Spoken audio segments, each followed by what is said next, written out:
Usap-usapan ngayon sa social media ang kumakalat na video ng beauty queen na si Catriona Gray, kasama ang umano'y bagong lalaki sa kanyang buhay na si Douglas Charles. Sa unang tingin, simpleng sighting lang sana ito sa isang pampublikong lugar.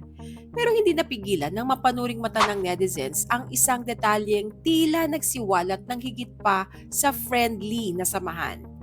Sa naturang video, kapansin-pansin na tila nakapatong ang kamay ni Catriona sa hita ni Douglas. Isang simpleng gesture para sa iba. Pero para sa marami, isa itong malinaw na indikasyon ng pagiging komportable at pagiging malapit nila sa isa't isa. Kaya naman hindi na nakapagtataka kung bakit mabilis itong naging viral at pinag-usapan.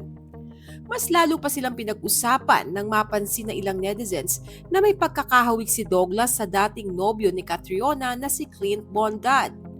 Ayon sa ilan, parang kahawig lang din ni Clint, pero bagay naman sila. May mga kinilig, may mga nagulat at may ilan ding nagtanong kung may pattern ba si Catriona sa pagpili ng magiging nobyo niya. Sa picture na ito ay kamukha naman ni Douglas si Sam Milby. Sa gitna ng mga haka-haka, tila unti-unti nang nagiging malinaw. Mula sa rumored ay parang papunta na sa hard launch ang dalawa. Pero gaya ng dati, nananatiling tahimik si Catriona tungkol sa tunay na estado ng kanilang relasyon.